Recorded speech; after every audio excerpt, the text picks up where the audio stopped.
Good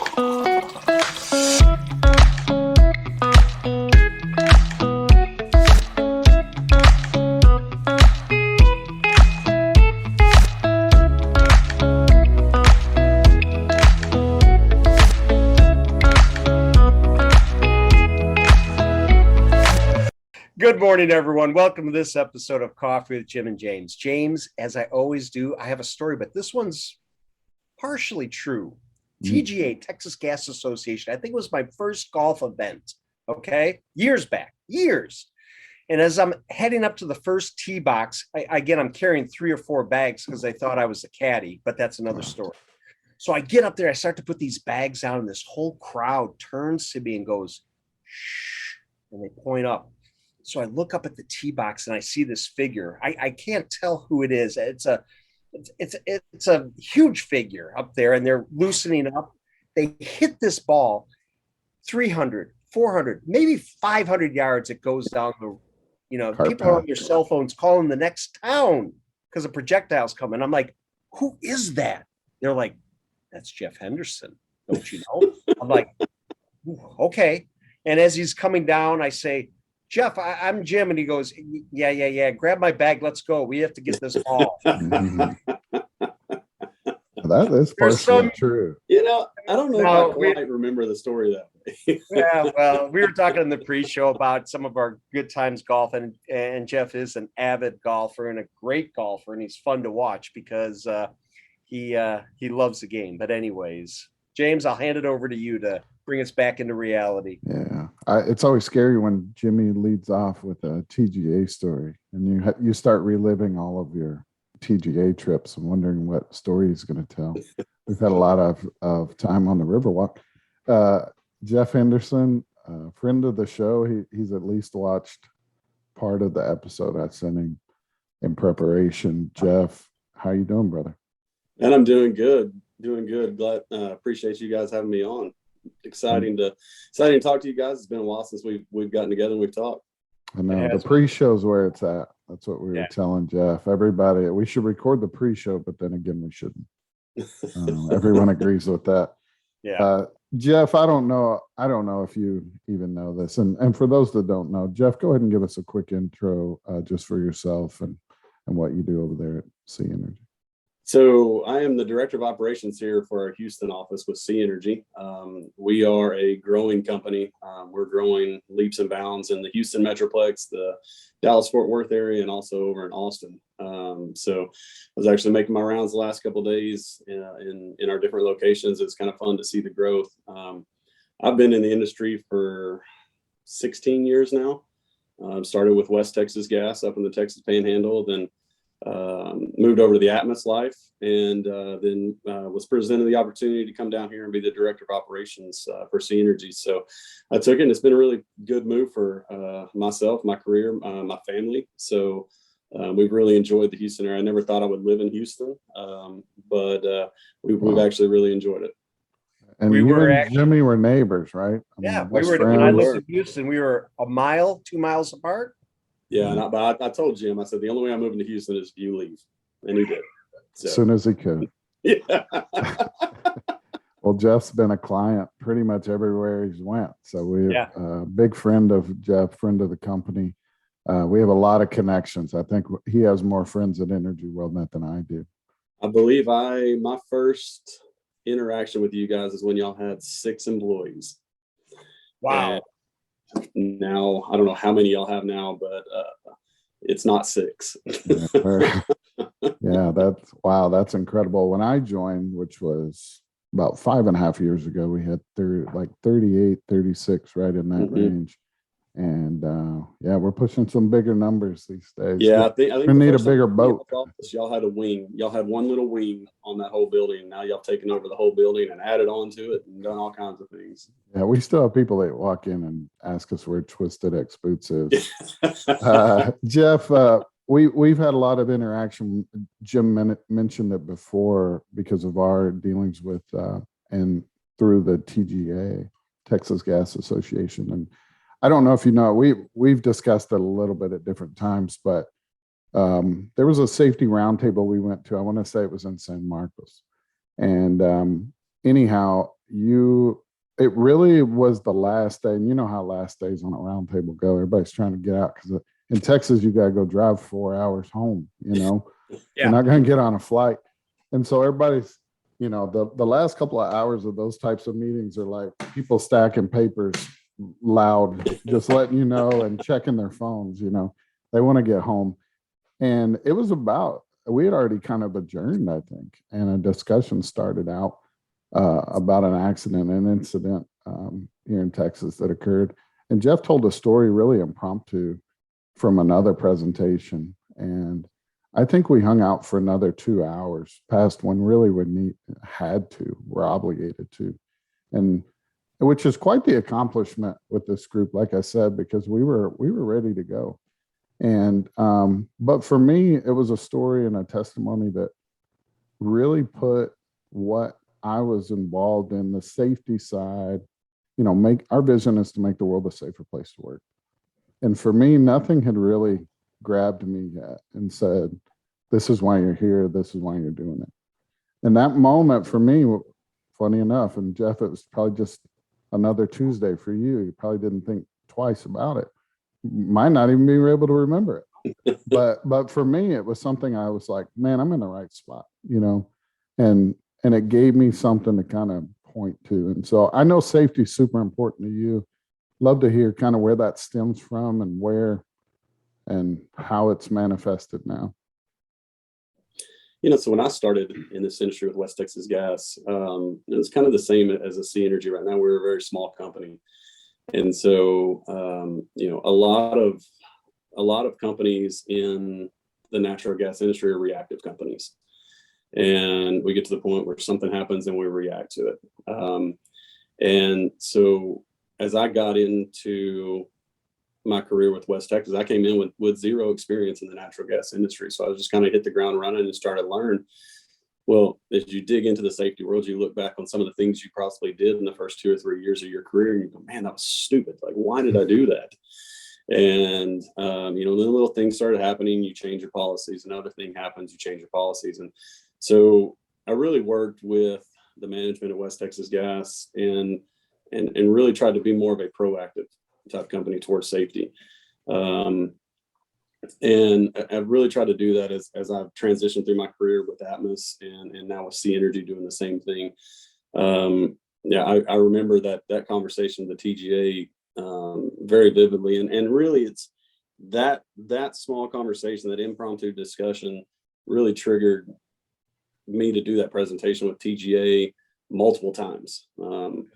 And I've done it at an SGA roundtable before. And I still give that presentation. I actually just gave that presentation on Monday to some of our new employees here at C Energy. And, obviously I'm not going to get into a whole lot of details about it here, but it's an incident that really struck home. And it really struck home because it occurred to people I knew, people I worked with on a daily basis. And, what they were doing was something that I'd done 100 times. And it really changed my philosophy on how I go about doing things. So really, in my position here with C Energy, one of the reasons I took the job is being the director of operations down here, I'm able to affect change.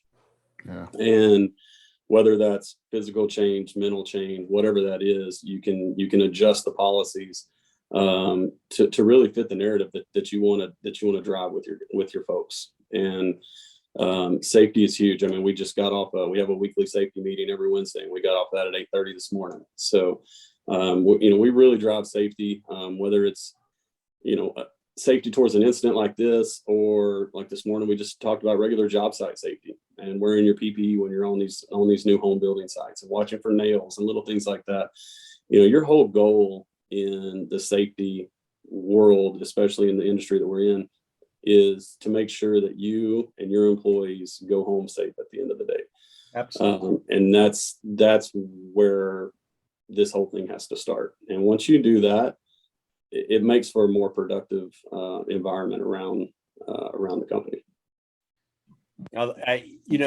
Jeff, we've known each other for years, and the passion that you have for safety and everything you just said right there where you put safety first. And it almost goes to our episode today where we put that topic first, because every time that there's a crew meeting, even committee meetings, when we're indoors, we have a safety share. And if people aren't from our industry, a safety share is where before a meeting even starts, you talk about something. It could be the exits. It could be what to do in case a tornado hits. It could be if you're on a job site, one little tidbit to remind people. Because people, when they get comfortable, unfortunately, as human nature, you become lax or it won't happen. I've done it 1,000 times. And how many times have we heard that from somebody that has said that? And I have to applaud you. James and I both applaud you and your dedication and passion for that. Let me twist this a little bit. You also have an extreme passion for our workforce. When I see you interact with fellow people in the workforce, giving them advice, tips and tricks, there's no walls, there's no, competition. You want the best for people. And that's absolutely another trait that I admire about you.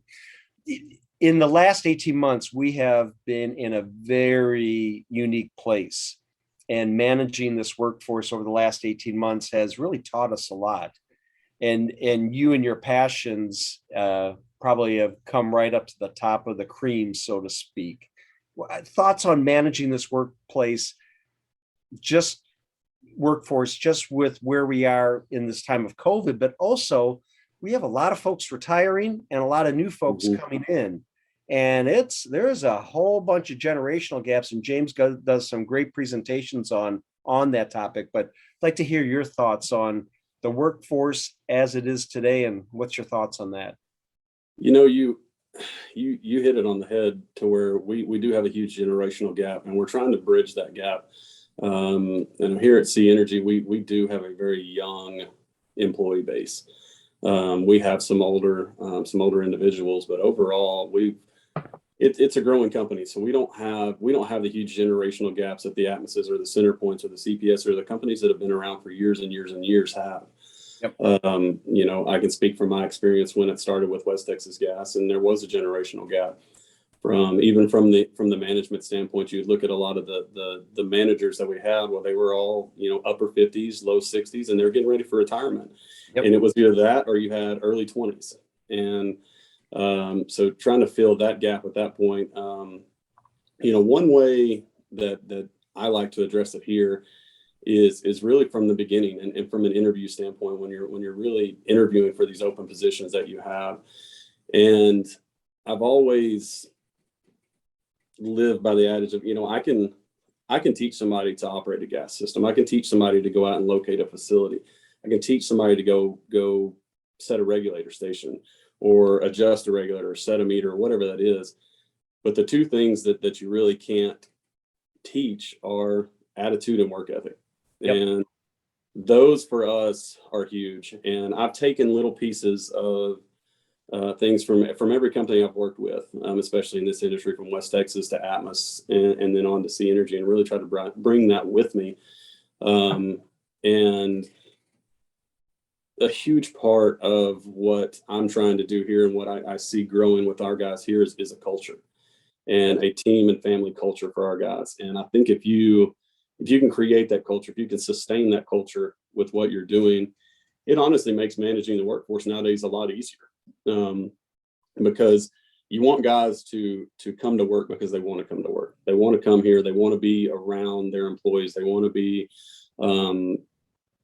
with the company and helping the company grow, and not really just showing up to work and grabbing a paycheck every day. Yep. And unfortunately, you see that in a lot of different industries nowadays. And our industry is a little different, and I like it. We have competition on a daily basis. From Sea Energy to Atmos to West Texas to Center Point to whoever. Obviously we're battling each other for customers and neighborhoods and doing all this kind of stuff. But at the end of the day, we're all working together. We're all working towards the same mission. Y'all know me. My wife will tell you all the time. I can talk to a wall, and I've never met a person that I don't like. You talked to me. Described our show. Yeah. I say I've never met a person I don't like. Who knows? I may not like them. They may not like me, but for that first, 15, 20 minutes we're going to talk, we're going to act like we're best friends. And, that to me is being able to talk across the industry to different companies with different philosophies or different cultures or whatever that is. We have the ability to share ideas to tie back into safety, to keep our industry safe. Yeah. There may be things that Atmos or Centerpoint or Sea Energy or West Texas Gas are doing, and we may be doing it a little bit different than each other, but we can learn, and we can learn from other people's mistakes or other people's incidents, and we can make sure that doesn't happen where you're at right now. Absolutely. I love that. Yeah. Jeff, for those that don't know Jeff's a family man. That's a wonderful term, isn't it? Yeah. A family man as opposed to a non-family man. But he drags, I've met his lovely wife and family at different events. He mentioned in the pre-show and before, he's basically super dad and goes to all the sporting events and Baseball. He's football. living vicariously through his son. But it's apparent every time that you're around Jeff that, and we're Facebook friends, we're Facebook official. That means we're official. Yeah. Basically. And so, but it's evident that you are a big advocate for, whether you call it balance or rhythm, but that work and family, balance, that, making sure you remember why you do everything you do, as often as you can. Tell us a little bit about, that and how you've built a career that's both successful in both of those departments, if you will. So one thing I preach to my team here is the work-life balance, and you have to have that, especially as we go through what we've gone through the last 18 months. It's really changed how people view a work-life balance. I think now you can almost kind of joke about it, but at times it's, I think the wives and everybody, my wife works from home. And so when we started this whole journey and we were working from home 24/7, it's like, you need to go back to work. Yeah, I had that same conversation this morning, Jeff. This used to be her office. And she's like, yeah, okay, exactly. I think it'd be nice if you tried that office out again. I think it's safe. Yeah. So, but not everybody in our industry has had the ability to work from home. We've had our service technicians and our construction techs and our meter readers, and those guys have to be out in the field, and they've been out there. And so it's kind of been a different approach for those guys as well. They don't have the constant support of being able to come to an office and sit down and discuss some trials and tribulations or whatever they're having that day. But as we're starting to ease back into the normalness that we were used to, a work-life balance for me is huge. The way I view it, work's always going to be here, family may not. And go spend your time with your family. Spend your time with your kids.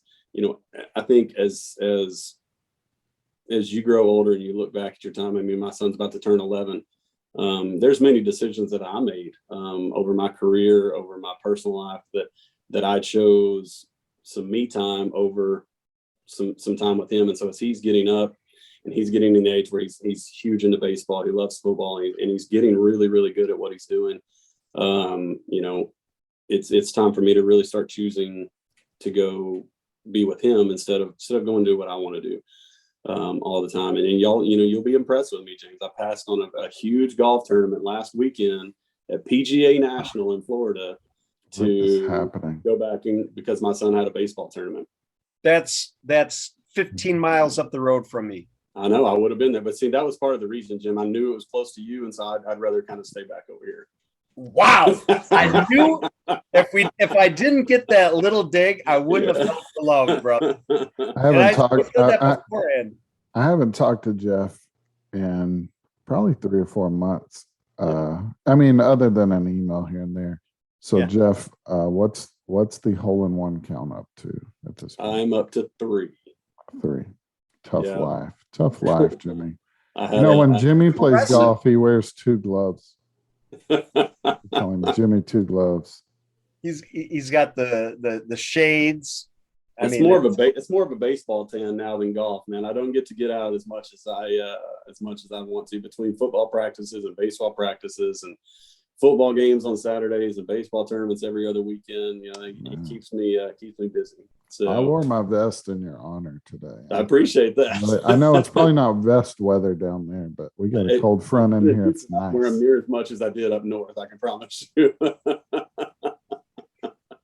Jeff, your passion with making sure that the people are good mentally, physically, and emotionally is heralded, and it resonates. And I think we all have to keep reminding our staff and our teams and such like that, especially with the remote, because it's hard to turn it off. I know at first people were like, oh, we're going to work remote, nobody's going to work. Well, we found the opposite, that people, instead of driving an hour to the office and then turning on the computer, you roll out of bed at 5:30 or 6 and you walk 20 feet and you're like, you're on. And the same thing at night. And I think it's really important. James and I did a lot of stuff on 7 habits, and one of them, sharpen the saw. Mm-hmm.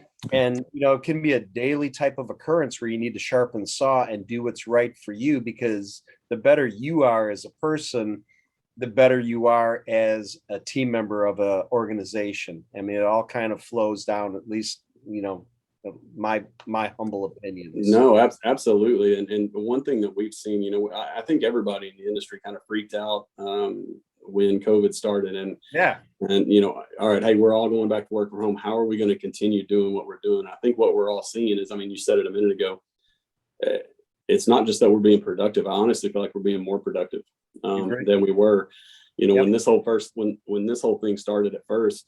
I'm sitting at the house and I'm waking up, like you said, getting on the computer, doing what I need to do. And about 1 o'clock, I'm sitting here going, what did I do my entire day? Mm-hmm. Because I'm caught up in my emails. I'm doing this. And what you realize is, you don't have the people coming in the offices, and I miss that. Like I miss the interaction with guys. And I think that's where everybody was at. And so now that we are starting to get back to a little bit of normalcy, and we've got a few guys in the office here from the operations folks, it is kind of nice to get back to normal and get that interaction back with your guys. Because I mean, a phone call is great and a Zoom meeting's fine, and everything's good, but getting that personal interaction with your guys and making sure, really checking in with them and joking around with them and making sure that they're still enjoying what they're doing for a living is my biggest thing. I hate being away from people. I mean, y'all know me for years and years and years, and I'm not a person that can just be by myself all the time.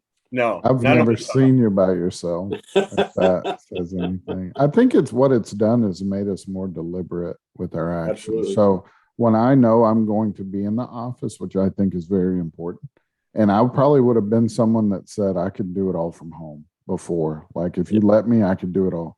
Now I live more I could probably be 70-30 at home. Yeah. I can be really efficient, but that 30% is really important for me. If I don't have that, I'm going to burn out. That's just what I do. So it makes me more deliberate when I schedule time in the office, that those are my brainstorming meetings, and I go around and I have allotted, maybe not on my schedule, but buffer in there to make sure I do go around and fill that bucket and talk to Kim in accounting and go talk to, the people that are there and get a little bit of that in while I can, and then go home, put my head down, or if I know I'm going to be on 8 Zoom calls, I'm probably not going to the office that day, Right. So I think it makes you more deliberate in your interactions, and I think that's a plus. I'd like to propose, actually, we're getting close to winding down, but I think this topic conversation, bringing Jeff back on, in a couple months or whatever, and exploring this a little bit deeper, I think we could really, help the audience out there with some tips or tricks, or just understanding that they're not alone. If this fall in the mental health category, we could probably turn it that way, because I feel like a lot of mine, if I have a very clean cut schedule and a plan, then my mental health is a lot better. Yeah. I know that sounds crazy, but we talked about even sharpening the saw. For me, people go, oh, don't pick up your phone, don't open your laptop, don't do whatever the thing is, right? That you do. And for me, I get high anxiety thinking about the Monday I got to return. If I have 1,247 emails, Yeah. Like it doesn't, I drink coffee in the morning and no one's awake. I can Yeah. check my email on a vacation and it makes me feel better for the whole day. Same. You know?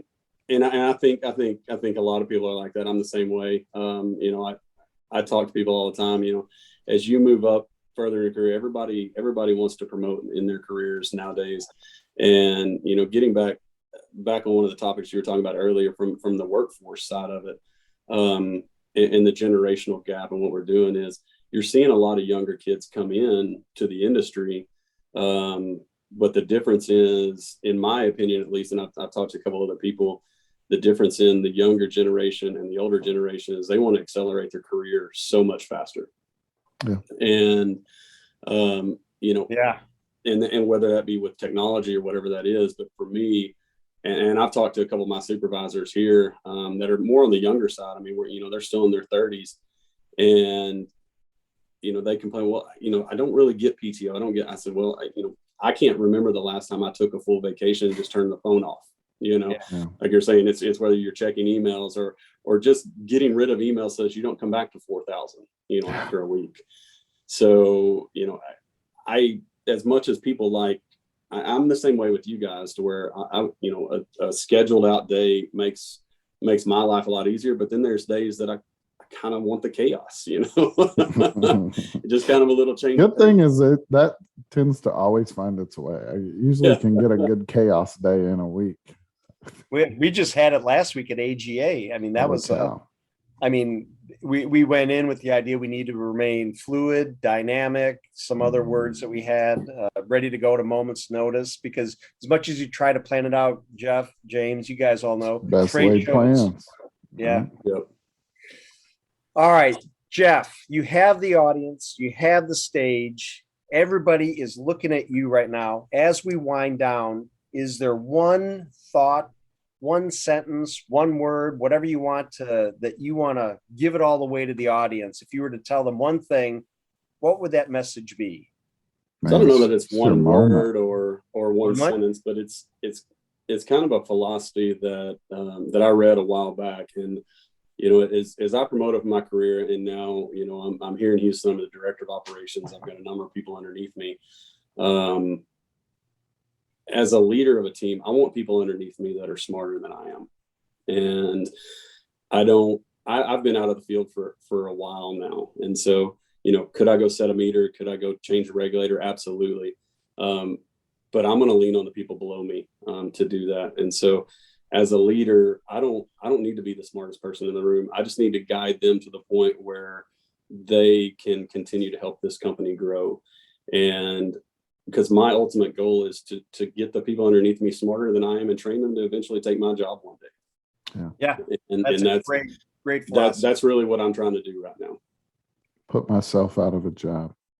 Absolutely. Just try me. Just try me. I'll put myself out of a job. Yeah, I like that. I like that. That's really good. Jeff, it's been awesome just to fellowship with you. Yeah. Have definitely missed you.